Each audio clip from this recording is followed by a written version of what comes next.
ओम नमो भगवते वासुदेवाय नमः। श्रीमद्भागवत महात्म्यम कृष्णं नारायणं वन्दे व्रजप्रियं कृष्णद्वैपायनं कृष्णं वन्दे पृथासुतम्। अथ प्रथमोऽध्यायः सच्चिदानन्दरूपाय विश्वोत्पत्त्यादिहेतवे तापत्रय विनाशाय श्रीकृष्णाय वयं नमः।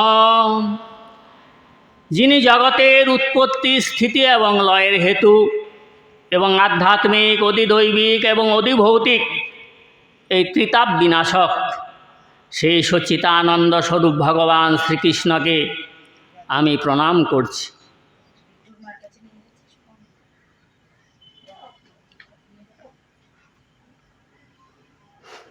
আমাদের কুলপুরুষ বাসুদেব অবতার কৃষ্ণদ্বৈপায়ন বেদভ্যাস ঋষি তার বিরচিত শ্রীমদ্ ভাগবত মহাপুরাণ গ্রন্থ রত্নে বর্ণন করছেন।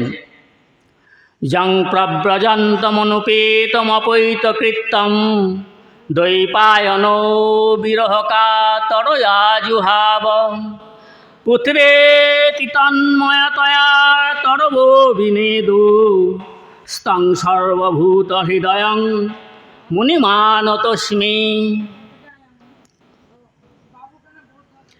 কৃষ্ণদ্বৈপায়ন বেদভ্যাস ঋষির পুত্র পরমহংস মুকুটমণি সুখদেব গোস্বামীপাদ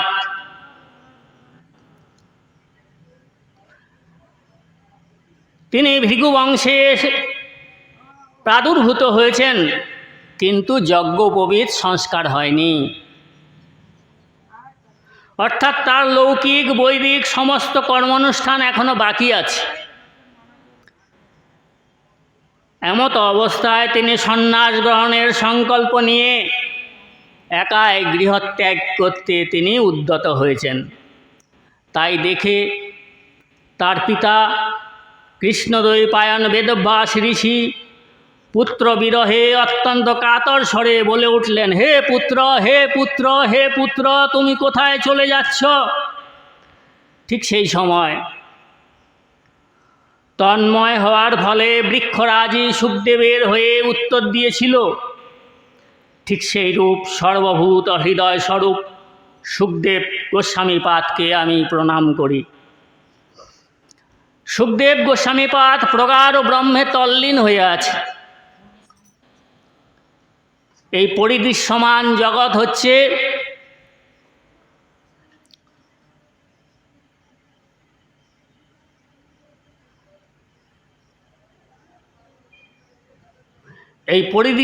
জগৎ এক ব্রহ্মেরই পরিণাম, কিন্তু এখানে ব্রহ্ম এবং জগৎ, সুখদেব গোস্বামীপাদের যে দর্শন ইন্দ্রিয়, সেই দর্শন ইন্দ্রিয় হচ্ছে অপ্রাকৃত চিন্ময়। তিনি জগৎকে দর্শন করেন না। সুখদেব গোস্বামীপাদের দর্শন ইন্দ্রিয়ের মধ্যেই জগৎ আসে না। কি আসে? ব্রহ্ম। তিনি জগৎকে দেখেন না, ব্রহ্মকে দেখেন। তো যেহেতু তিনি ব্রহ্মকে দেখেন, ব্রহ্মকে কেমনভাবে দেখেন? সর্বভূতের মধ্যে, সমস্ত পদার্থের মধ্যে, সমস্ত প্রাণীর মধ্যে তিনি ব্রহ্মকে সাক্ষাৎ করেন। শুধু সাক্ষাৎ নয়, সেই ব্রহ্মে তিনি তল্লীন হয়ে আছেন। তৎ মানে তৎ ব্রহ্মে তিনি লীন হয়ে আছেন। আর এই পার্থিব জগতের জীব মায়ার দৃষ্টিতে ব্রহ্মকে দেখতে পায় না। যা নিশা সর্বভূতানাং, অর্থাৎ এই পার্থিব জগতের সমস্ত প্রাণীর নিকট যে জগৎটা রাত্রির মতো, ঘন অন্ধকারের মতো, অর্থাৎ ব্রহ্মকে দেখা যায় না, ভগবানকে দেখা যায় না, আত্মাকে দেখা যায় না। এটাই হচ্ছে সেই জীবের রাত্রি।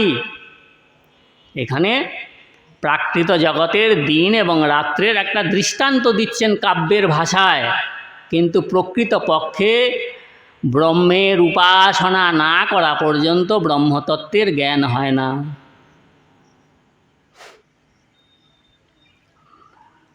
পরমহংস মুকুটমণি সুখদেব গোস্বামীপাদ তিনি হচ্ছেন জন্মজাত ব্রহ্মজ্ঞানী। সেই জন্য তিনি তদ ব্রহ্মে তল্লীন হয়ে আছে। সর্বভূতে বিরাজমান অনুপ্রবিষ্ট যে ব্রহ্ম, সর্বব্যাপক যে ব্রহ্ম,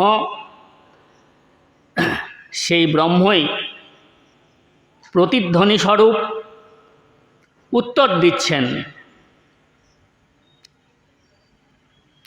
সর্বভূত হৃদয় স্বরূপ সুখদেব মণিকে আমি প্রণাম করি। শ্রী শৌনকযুবাচ অজ্ঞানধান্ত বিধ্বংস কোটি সূর্য সমপ্রভু সুতাক্কাহি কথাসারং মম কর্ম রসায়নম। শৌনকাদি ঋষিগণ নৈমিষারণ্যে সত্র যজ্ঞ করছেন, অর্থাৎ 1000 বছর ধরে যজ্ঞ করছেন।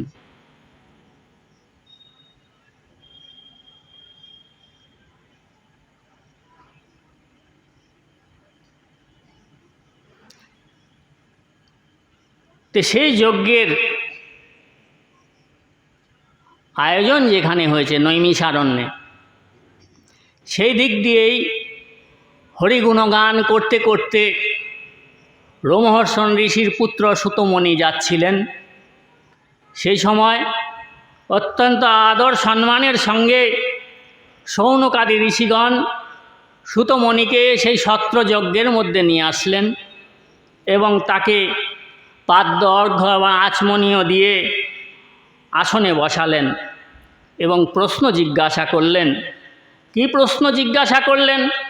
অজ্ঞান ধান্ত বিধ্বংস কোটি সূর্য সমপ্রভু সুতাখ্যাহি কথাসারং মম কর্ম রসায়নম। হে সুত, অজ্ঞান অন্ধকার দূরীকরণে আপনার জ্ঞান কোটি সূর্যের সমান প্রভাময়। আপনি আমাদের কর্মের তৃপ্তি বিধানকারী অমৃত স্বরূপ সারগর্ভ কথা বলুন।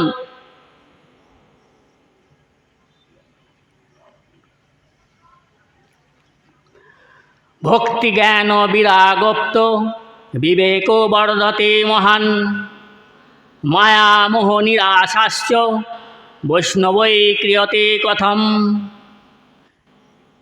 হে সুতমণি, ভক্তি জ্ঞান এবং বৈরাগ্য দ্বারা লভ্য মহান বিবেকের বিকাশ কি করে হয়?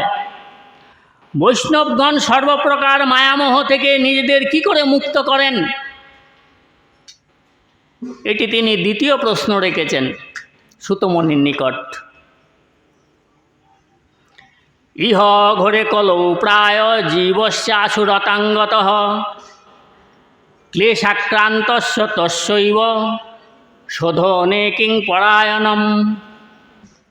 এই ঘোর কলিকালে জীব প্রায়শই আসুরি স্বভাব। নানাবিধ ক্লেশে ক্লিষ্ট হয়ে জীবকে পরিশুদ্ধ করার সর্বশ্রেষ্ঠ উপায়ই বা কী? এটি তিনি সুতমণির নিকট তৃতীয় প্রশ্ন রেখেছেন এবং চতুর্থ প্রশ্নটি তিনি রাখছেন।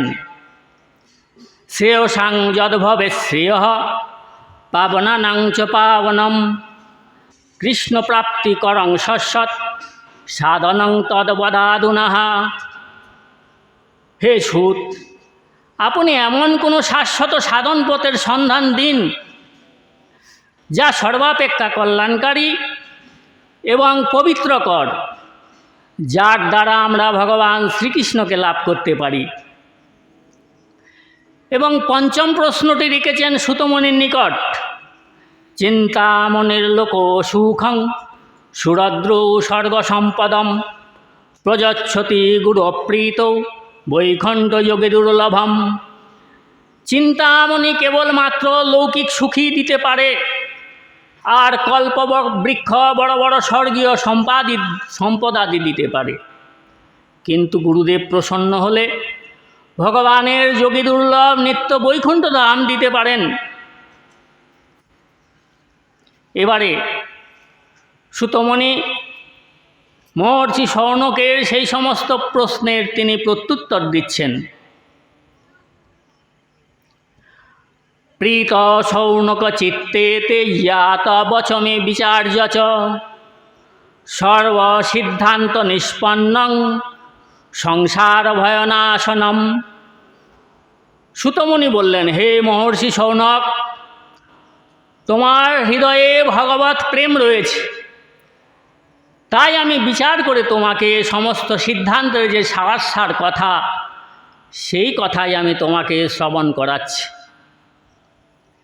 যার জন্ম মৃত্যুর ভয় দূর করে, আমি তোমাকে ভক্তি প্রবাহ বৃদ্ধিকারী এবং ভগবান শ্রীকৃষ্ণের প্রসন্নতা অর্জনকারী সাধনের কথা বলবো, মন দিয়ে শোনো।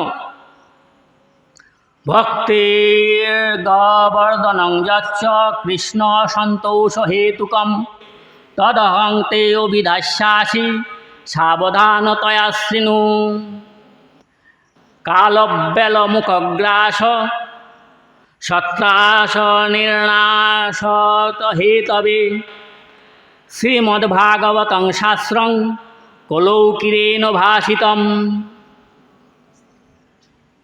পরমহংস মুকুটমণি সুখদেব গোস্বামীপাদ কলিযুগে এই জীবকে কালরূপী সর্পের গ্রাসে পতিত হওয়ার মহাভয় থেকে রক্ষা করার জন্য শ্রীমদ্ ভাগবত শাস্ত্রের প্রবচন করেছেন। এতস্মাৎ পর নিষ্কিঞ্চন ন শুদ্ধই ন বিদ্যতে জন্মান্তরে লবেত পুণ্যং তদা ভাগবতং লবেত। চিত্তশুদ্ধির জন্য এর থেকে মঙ্গলকারী আর কোনো সাধনা নেই। জন্ম জন্মান্তরের পুণ্যের উদয় হলে তবেই মানুষের এই ভগবৎ শাস্ত্রের প্রাপ্তি হয়। এতস্মাদ পরং নিষ্কিঞ্চন শুদ্ধই ন বিদ্যতে জন্মান্তরে ভবেত পুণ্যম তদা ভাগবতং লবেত। পরীক্ষিতে কথা বক্তুং সবায়াং সংস্থিতে সুখে সুধা কুম্ভ গৃহীত্যৈব দেবাস্তত্র সমাগমন।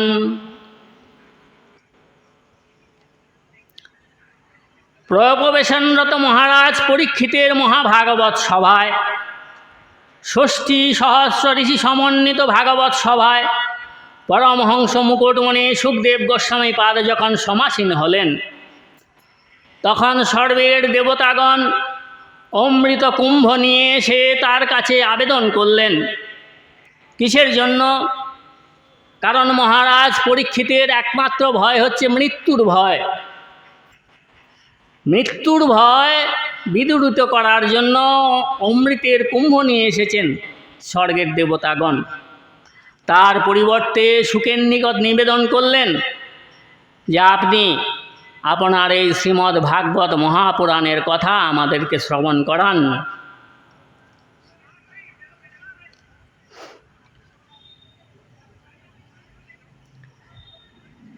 সুতয়ুবাচ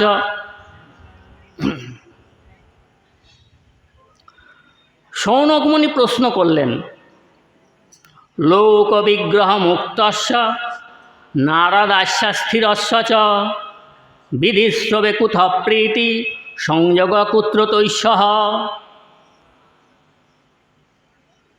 হে সুত, সাংসারিক প্রপঞ্চ থেকে মুক্ত পরিব্রাজক দেবর্ষি নারদের সঙ্গে সনকাদি ঋষিগণের কোথায় সাক্ষাৎকার হয়েছিল এবং বিধিসম্মতভাবে সপ্তাহ ভাগবত শ্রবণে তিনি কি প্রকারে প্রীত হয়েছিলেন? অত্রতে কীর্তয়িষ্যামি ভক্তিযুক্ত কথানকম সুখেন মম যৎপ্রক্তং রহস্যং বিচার্য চ।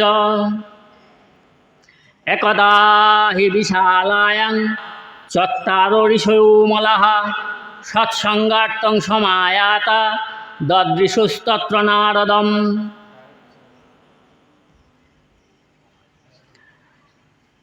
সুত বললেন, আমি তোমাকে এখন সেই ভক্তিমূলক কাহিনী শোনাচ্ছি, শ্রবণ করো।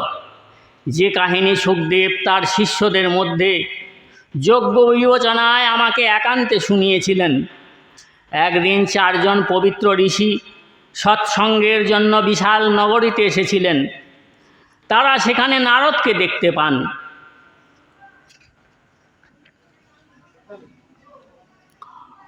অহং তু পৃথিবীং জাত জ্ঞাত্বা সর্বোত্তমাতি পুষ্করং চ প্রয়াগং চ কাশী গোদাবরী তথা হরিক্ষেত্রং কুরুক্ষেত্রং শ্রীরঙ্গং সেতুবন্দনম এবং আদিষু তীর্থেষু ভ্রমমানিতস্তত। দেবর্ষি নারদ বললেন, পৃথিবীকে সর্বশ্রেষ্ঠ লোক মনে করে আমি এখানে এসেছি। এখানকার পুষ্কর তীর্থ, প্রয়াগ তীর্থ, কাশী তীর্থ, গোদাবরী তীর্থ, হরিদ্বার, কুরুক্ষেত্র, শ্রীরঙ্গম, সেতুবেন্দ, রামেশ্বরাদি তীর্থে তীর্থে ভ্রমণ করেছি, কিন্তু মনের শান্তি কোথাও পেলাম না। বর্তমানে অধর্মের সহায়ক কলিযুগ পৃথিবীকে ক্লিষ্ট করে ফেলেছে। এখন এখানে সত্য, তপস্যা, শৌচ, দয়া, দান কোনো কিছুই নেই। হতভাগ্য জীবগণ কেবল নিজ নিজ উদর পূর্তির চিন্তাতেই ব্যতিব্যস্ত। তারা সতত্ব অসত্যভাষী, অলস, মন্দবুদ্ধি, ভাগ্যহীন এবং উপগ্রতবস্ত হয়ে পড়েছে। সাধু সন্ত বলে যাদের বলা হয়, তারা সকলেই পাষাণ্ডাচার ও নিরত হয়ে গেছে। দেখতে বৈরাগী হলেও তারা স্ত্রীধনাদি নির্বিকারেই গ্রহণ করছে। বাড়িতে স্ত্রীগণ রাজত্ব করছে, শ্যালকগণেই হচ্ছেন পরামর্শদাতা। লোকেরা লোভে পড়ে কন্যা বিক্রয় করে এবং স্ত্রী পুরুষের মধ্যে নিত্যই কলহ। মহাত্মাদের আশ্রম, মহাত্মাদের তীর্থ, পবিত্র নদীগুলি বিধর্মীরা দখল করে ফেলেছে।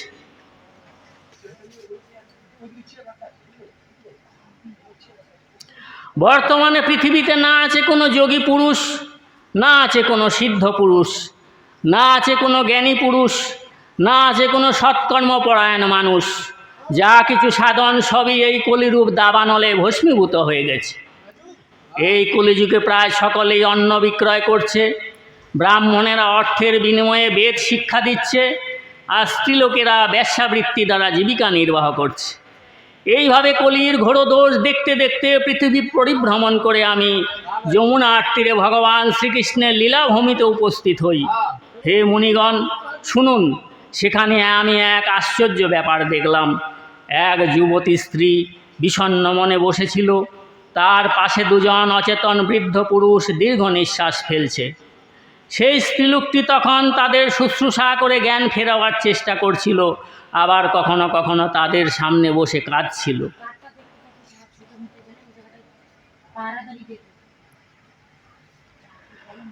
যৎফলং নাস্তি তপসা ন যোগেন সমাধিনা তৎফলং লভতে সম্যক কলৌকে শবকীর্তনা।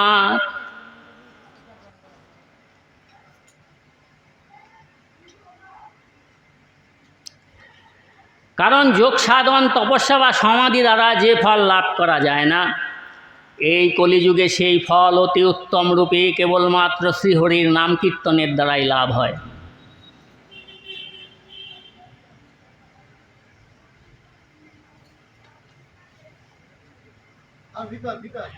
এইরকম অসার হওয়া সত্ত্বেও শুধুমাত্র একটা দিকে সারযুক্ত হয় তিনি কলিযুগে জন্মগ্রহণ করা জীবের মঙ্গলের উদ্দেশ্যে তাকে আশ্রয় দিলেন।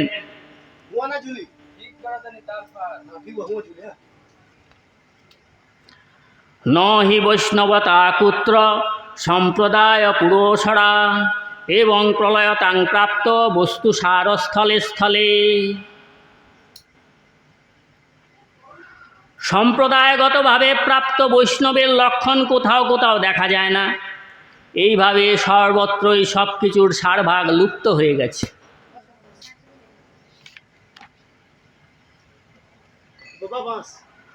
সুরর্ষে তংহি ধন্যসি মদভাগ্যেন সমাগতঃ সাধুনাং দর্শনং লোকে সর্বসিদ্ধিকরং পরম। ভক্তি দেবী বললেন, হে দেবর্ষি, আপনি ধন্য, আপনার অতীব সৌভাগ্য যে আপনি এখানে এসেছেন। সংসারের সাধু দর্শনই সমস্ত সিদ্ধির পরম কারণ। আপনার উপদেশ কেবলমাত্র একবার মাত্র গ্রহণ করে কয়দু কুমার প্রহ্লাদ মায়াকে জয় করেছিল।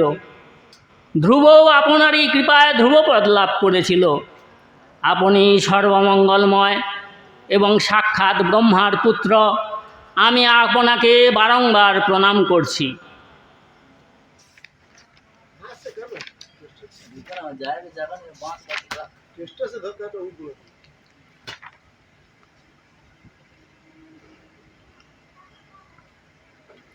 এব মুক্তা কুমারাস্তে নারদেন সমন্তত গঙ্গা তট সমাজগ্ম কথাপানায় সত্তরঃ যদা যাস্তাস্তটং তেতু তদা কোলাহলোপ্যভূত ভুলোকে দেবলোকে চ ব্রহ্মলোকে তথৈব চ শ্রীমদ্ভাগবত পীযূষ পানায় রসলম্পটঃ ধাবন্তপ্যায়য়ৌ সর্বে প্রথমং যে চ বৈষ্ণবাঃ। সুতমুনি বললেন, এই শ্রীমদ্ ভাগবত কথা বলে সনকাদি কুমারগণ নারদের সাথে শ্রীমদ্ ভাগবত কথামৃত পান করার লোভে সেখান থেকে সত্তর গঙ্গা তটে এসে উপস্থিত হলেন। তারা যখন সেই গঙ্গা তটে পৌঁছলেন, তারই মধ্যে ভূলোক, দেবলোক, ব্রহ্মলোক সর্বত্র এই সংবাদ প্রচার হয়ে গেল যে ভাগবত কথা রসিক বিষ্ণু ভক্তরা যেখানে যেখানে ছিলেন শ্রীমদ্ ভাগবত কথামৃত পান করার জন্য সকলের আগে দৌড়ে দৌড়ে আসতে লাগলেন। ভৃগু বশিষ্ঠশ্চ বনশ্চ গৌতম মেধাতিথির্দে বলদেবরাত রামস্ততাগাদিসুতশ্চ সাকলো মৃকণ্ডপুত্রাজিত পিপ্পলাদঃ যোগেশ্বরৌ বেশ পরাশরৌ চ ছায়াশুকো জাঞ্জলিজন্মুখ্যাঃ সর্বেপ্যমি মুনিগণঃ সপুত্র শিষ্যাঃ সস্ত্রীবীরায় রতিপ্রাণয়েন যুক্তাঃ। ব্রহ্মাপুত্র মহর্ষি ভৃগু, বশিষ্ঠ চবন, মহর্ষি গৌতম, মেধাতিথি দেবল, দেবরাজ ভগবান পরশুরাম, বিশ্বামিত্র সাকল, মহর্ষি মার্কণ্ডেয় দত্তাত্রেয়, মহর্ষি পিপ্পলাদ, মহাযোগেশ্বর ব্যাস, পরাশর, ছায়াশুক, জাঞ্জলি, জন্যু আদি সমস্ত প্রধান প্রধান মুনিগণে আপনা আপন পুত্র, শিষ্য এবং সহধর্মিণীদের নিয়ে আনন্দের সাথে সেখানে এসে উপস্থিত হলেন। এছাড়াও বেদান্তানি চ বেদাশ্চ মন্ত্রাস্তত্তা সমূর্তয়ঃ দশ সপ্ত পুরাণানি ষটশাস্ত্রাণি তথা যজুঃ গঙ্গাদ্যাঃ সরিতস্তত্র পুষ্করাদি সরাংসি চ ক্ষেত্রাণি চ দিশাঃ সর্বা দণ্ডকাদি বনানি চ।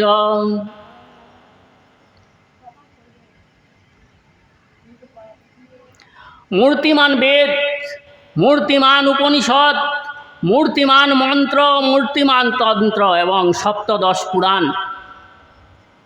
ছয় শাস্ত্র মূর্তি ধারণ করে সেই ভাগবত সভায় এসে উপস্থিত হলেন।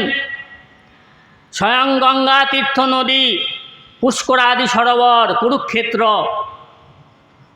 সমস্ত দিকসমূহ, দণ্ডকারণ্যাদি অরণ্য, হিমালয়াদি পর্বত, দেব, গন্ধর্ব এবং দানবাদি সকলেই সেই ভাগবত কথা শোনার জন্য এসে গেলেন। যারা নিজেদের শ্রেষ্ঠ শ্রেষ্ঠ মনে করে আসতে চাইলেন না, মহর্ষি ভৃগু তাদের বুঝিয়ে সুঝিয়ে নিয়ে এলেন। তখন কথা শোনার জন্য দীক্ষিত হয়ে কৃষ্ণপরায়ণ সনকাদি কুমারগণ নারদ প্রদত্ত শ্রেষ্ঠ আসনে উপবেশন করলেন। সমস্ত শ্রোতারা তাদের বন্দনা করলেন। শ্রোতাদের মধ্যে বৈষ্ণব, বৈরাগী, সন্ন্যাসী, ব্রহ্মচারীগণ সকলের সামনে বসলেন। তাদেরও সামনে বসলেন দেবর্ষি নারদ। একদিকে ঋষিগণ, অপরদিকে দেবতারা, অন্যদিকে বেদ এবং উপনিষদাদি, একদিকে তীর্থগণ বসলেন, আর অন্যদিকে স্ত্রীলোকেরা বসলেন। চারিদিকে জয় জয়কার, বাচিক নমস্কার শব্দ, শঙ্খধ্বনি, জয়ধ্বনি হতে লাগলো, আর আবির, গুলাল, খই, ফুল বর্ষণ হতে থাকলো। কোনো কোনো দেবশ্রেষ্ঠগণ তো বিমানে চড়ে সেখানে উপবিষ্ট সকলের ওপর কল্পবৃক্ষের পুষ্প বর্ষণ করতে লাগলেন। শুধু বললেন, এইভাবে পূজা এবং সম্মানাদি পর্ব প্রদর্শন শেষ হলে যখন সকলে একাগ্র চিত্ত হলেন, তখন সনকাদি ঋষিগণ মহাত্মা নারদকে শ্রীমদ্ ভাগবতের মাহাত্ম্য বিশদভাবে শোনাতে লাগলেন। সনকাদি মুনিগণ বললেন, আমরা এখন আপনাদের এই ভাগবত শাস্ত্রের মহিমা শোনাব। এই মহিমা শ্রবণ মাত্রই মুক্তি করতলগত হন। শ্রীমদ্ ভাগবত কথা সর্বদা সেবন এবং আস্বাদন করা একান্ত কর্তব্য।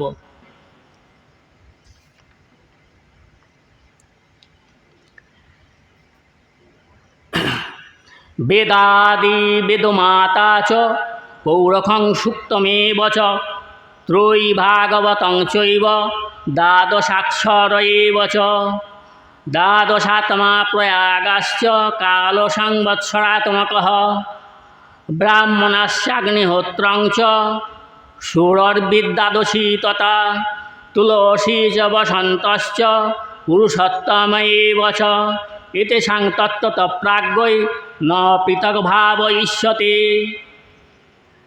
যদি আপনাদের পরমগতি প্রাপ্তির ইচ্ছা হয়, তাহলে উচ্চারণ করে শ্রীমদ্ ভাগবতের অর্থ বা 1/4 শ্লোক নিত্য নিয়মিত পাঠ করুন। ওমকার, ব্রহ্ম গায়ত্রী, পুরুষ সূক্ত এবং ঋক, সাম, যজুর এবং অথর্ব বেদ, শ্রীমদ্ ভাগবত এবং ওং নমো ভগবতে বাসুদেবায় নমঃ এই দ্বাদশাক্ষর মন্ত্র। দ্বাদশ মূর্তি সূর্যদেব, প্রয়াগ সংবৎসর, কাল, ব্রাহ্মণ, অগ্নিহোত্র, গো এবং দ্বাদশী তিথি তুলসী, বসন্ত ঋতু এবং ভগবান পুরুষোত্তম। পণ্ডিতেরা এদের মধ্যে কোনো পার্থক্য দেখেন না। যে মানুষ অর্থবোধ সহ সদাই শ্রীমদ্ ভাগবত শাস্ত্র পাঠ করেন, তার কোটি জন্মের পাপ ভস্মীভূত হয়ে যায়, এতে বিন্দুমাত্র সংশয় নেই।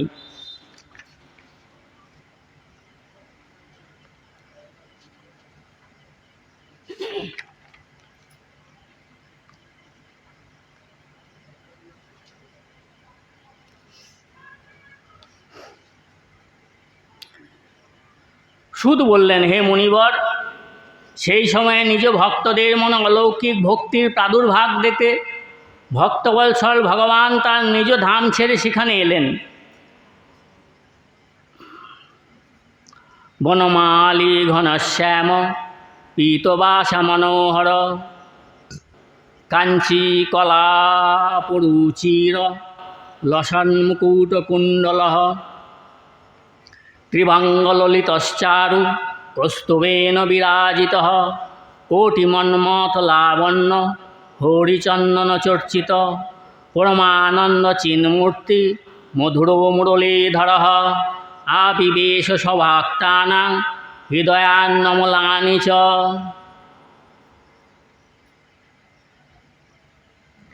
শ্রী ভগবানের গলায় বনমালা শোভিত, শ্রীঅঙ্গ সজল জলধরের মতো শ্যামবর্ণ, পরনে মনোহর পীতাম্বর, কোটি দেশে কাঞ্চির দামে সুসজ্জিত, মস্তকে মুকুট, কর্ণে কুণ্ডল ঝিকমিক করছে। তিনি ত্রিভঙ্গ ললিতভাবে দাঁড়িয়ে দাঁড়িয়ে ভক্তদের মনোহরণ করছিলেন।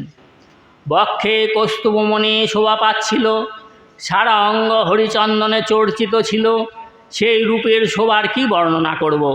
তখন মনে হচ্ছিল যে কোটি কামদেবের রূপমাধুরী বুঝি একত্র সুসজ্জিত হয়েছে। পরমানন্দ চিন্ময় বিগ্রহ মধুরাতি মধুর মুরলীধর এক অপূর্ব ভুবন মোহন মূর্তিতে নিজ ভক্তদের নির্মল চিত্তে আবির্ভূত হলেন। ভগবানের নিত্য গোলক নিবাসী লীলা সহচর উদ্ধবাদী অদৃশ্যভাবে সেই ভাগবত কথা শ্রবণের জন্য সেখানে এসে উপস্থিত হলেন। প্রভু আবির্ভূত হওয়া মাত্রই চারিদিকে জয় হোক ধ্বনি উত্থিত হতে লাগলো। সেই সময়ে ভক্তি রসের অদ্ভুত অদ্ভুত প্রবাহ বইতে লাগলো।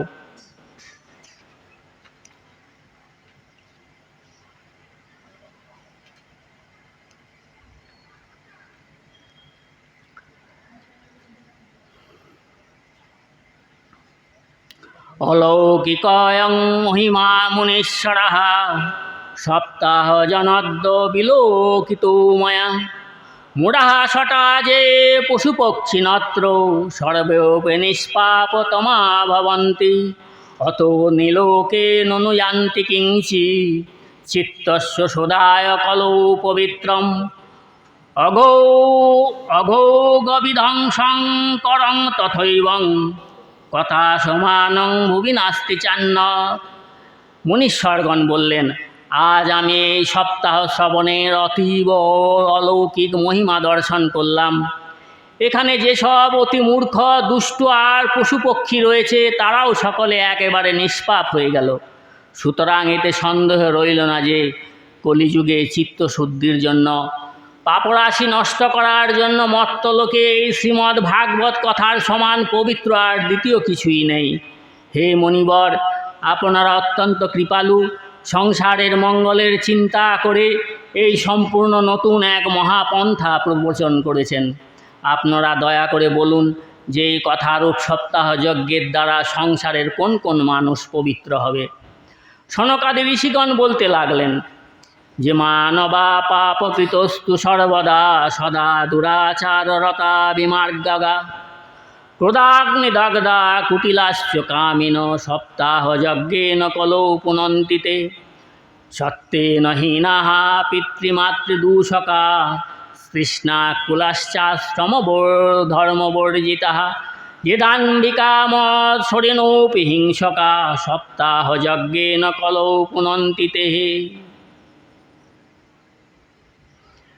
যে সকল মানুষ সদা সর্বদা নানা রকম পাপকর্ম করে, নিরন্তর দুরাচারে লিপ্ত এবং অসৎপদগামী, তাদের প্রধান হলে দগ্ধ কুটিল কামপরায়ণ, এরা সকলেই এই কলিযুগে সপ্তাহ যজ্ঞ দ্বারা পবিত্র হয়ে যায়। যারা সত্য থেকে চ্যুত হয়েছেন, যারা মাতা পিতার নিন্দুক, নানা রকম বিষয় বাসনায় জর্জরিত, আশ্রম ধর্মরহিত, দাম্ভিক, মাৎসর্যপরায়ণ, হিংসুক বা অপরকে পীড়নকারী, তারাও কলিযুগে সপ্তাহ যজ্ঞ দ্বারা পবিত্র হয়ে যান।